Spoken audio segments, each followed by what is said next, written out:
Quando nós começamos o estilo de vida minimalista, nós acreditamos que vai ser tudo às mil maravilhas, que vai ser tudo maravilhoso, que tudo vai ser fácil, que nós vamos viver num conto de fadas. Mas olha, gente, não é bem isso não. Temos muitos desafios pela frente, temos muitas coisas que acabamos errando no caminho. E o fato é que existem alguns erros que são mais críticos. E quando acontecem, muitas vezes as pessoas acabam até desistindo aí da sua jornada minimalista, de ter aquela vida mais leve, com o significado que elas tanto querem. Por isso hoje eu separei os 6 erros mais comuns quando as pessoas estão ali ingressando na sua caminhada rumo a uma vida minimalista, que pode deixar tudo a perder. Se você gosta desse tipo de conteúdo, basta escrever Vida Leve nos comentários que eu vou entender e criarei novos conteúdos como esse para você. Olá, tudo bem com você? Eu sou Roberto Kirizawa e como você sabe eu escolhi o minimalismo como o meu estilo de vida. Hoje vamos conversar sobre os 6 erros mais comuns que acontecem quando as pessoas estão começando ali no seu estilo de vida minimalista. E dessa forma, muitas vezes, elas acabam desistindo desse processo. E para que isso não aconteça, eu já vou elencá-los aqui para você.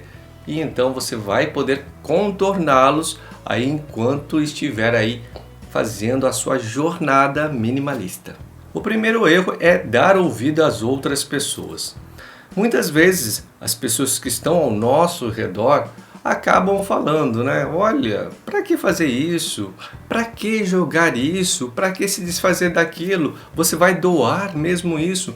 E fica colocando esse tipo de peso na nossa consciência, fazendo com que a gente comece a se questionar, achando que a gente muitas vezes a gente pensa, eu acho que estou exagerando, acho que eu não devia desfazer disso então, ou se os outros estão falando.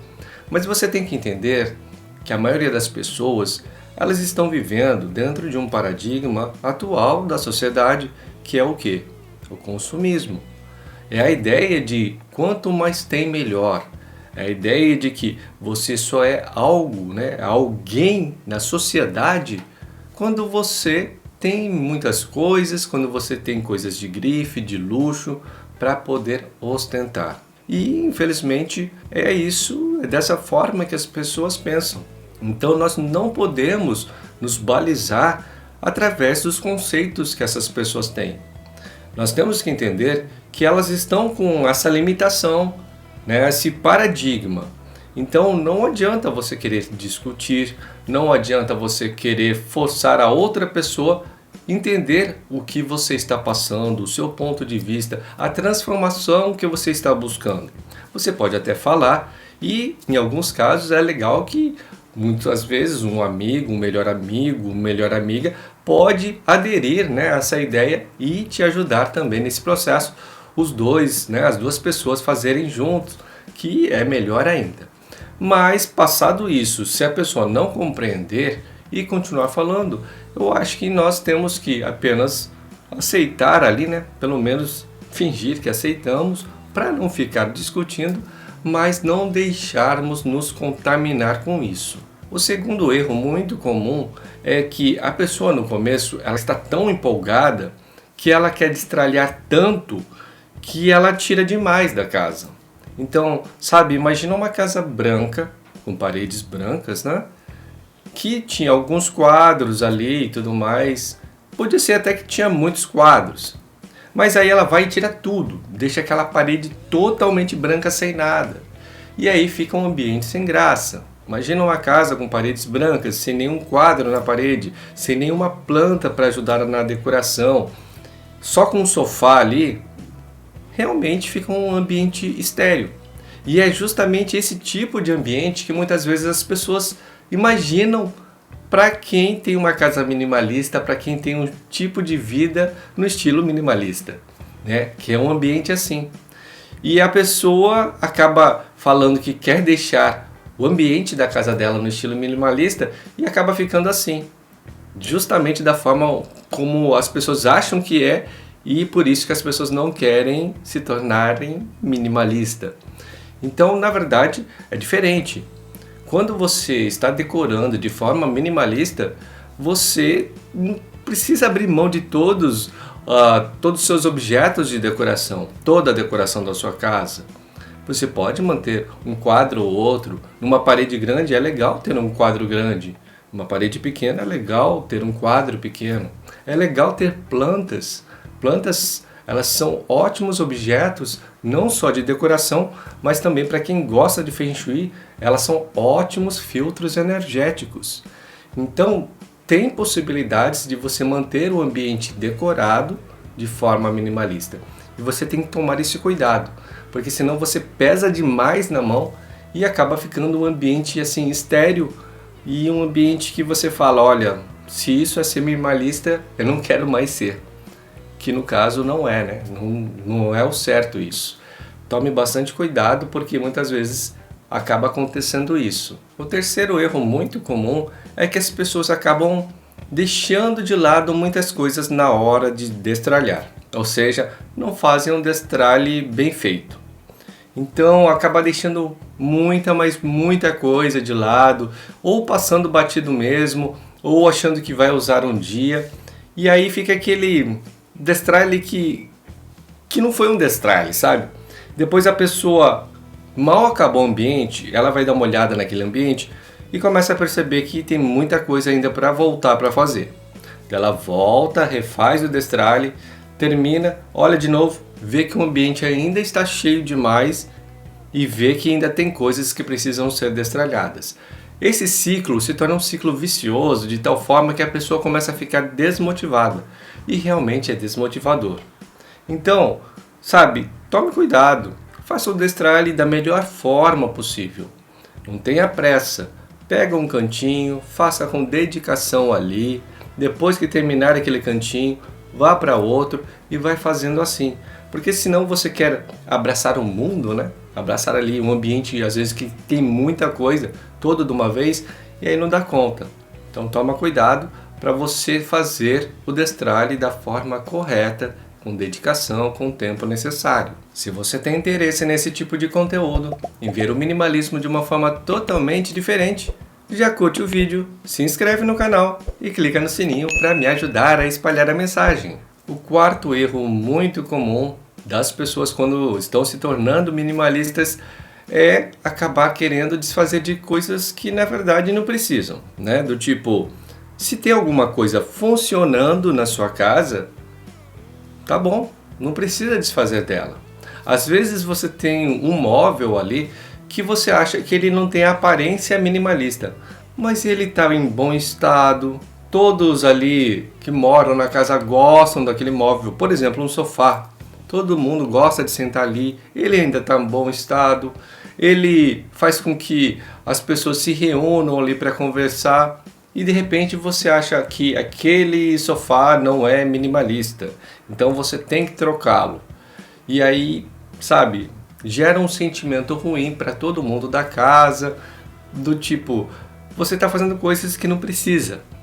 Então toma bastante cuidado, porque muitas vezes na empolgação você acaba querendo trocar coisas que já estão funcionando bem ali. Então, se está funcionando bem, mantém.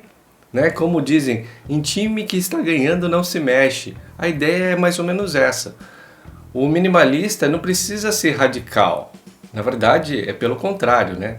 O minimalista, ele não segue regras rígidas, segue conceitos. O conceito do que é essencial, né? O que é importante, o que é caro ao coração. Se aquele móvel é importante para a família, está funcionando bem, deixa ali e fique feliz. O quinto erro muito comum é que as pessoas, quando se tornam minimalistas, elas acham que compras é a pior coisa do mundo. Elas começam a abominar compras. Mas nós temos que entender que a gente continua comprando. A gente deixa de ser consumista, que é bem diferente. Mas continuamos comprando alimentos, continuamos comprando roupas. Quando temos que trocar uma camisa, quando ela está rasgada, desgastada, desbotada, uma calça que às vezes rasgou no joelho. Então, esse tipo de compra continua acontecendo. E muitas vezes a pessoa pensa que ela deve parar de comprar totalmente. E quando ela tem que comprar alguma coisa, ela fica com peso na consciência e ela fica se sentindo mal. Mas é pelo contrário. Se você está comprando alguma coisa e vendo que está comprando porque tem outra coisa saindo, tem outra coisa que quebrou, que rasgou, né? Seja uma roupa, seja um eletrônico, seja um utensílio de cozinha, e aí precisa ser reposto, tá tudo bem. Esse é o fluxo normal da vida. E o sexto erro muito comum é a ansiedade. Porque nós, seres humanos, queremos sempre tudo para ontem, né? Então, quando a gente começa uma mudança, nós queremos ver logo os resultados. Quando a gente começa um destralhe, a gente quer ver logo a casa limpa, organizada, bonita, espaçosa. Mas nós temos que entender que o destralhe é um processo longo, é um processo cansativo, é um processo demorado, que inclusive eu falei ali, né? Para fazer o destralhe de forma bem feita. E para isso não se pode ter ansiedade. Deve-se fazer com calma, com dedicação e entender que é um processo lento mesmo. Quando a ficha cai, quando você entende que o processo é assim mesmo e que você tem que curtir o caminho, aí sim as coisas começam a andar conforme devem. Porque quando você entende que quando está destralhando, você na verdade está aprendendo o que é minimalismo.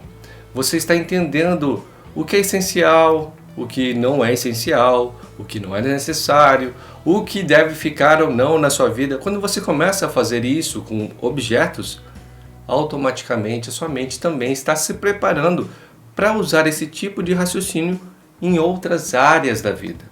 E é isso que é o bacana do destralhe. Por isso que eu falo tanto de destralhe, porque o destralhe ajuda muito depois você aplicar os mesmos conceitos nas outras áreas da vida. O raciocínio acaba ficando bem similar e dessa forma a sua mente vai cada vez ficando mais preparada e vai pensando dessa forma automaticamente. Muitas pessoas falam para mim que até passam a gostar de destralhar, arrumar a casa, lavar a louça, lavar a roupa, porque acha que é uma terapia. Conforme vai fazendo, vai organizando as coisas, vai organizando a mente também. E realmente é um processo terapêutico.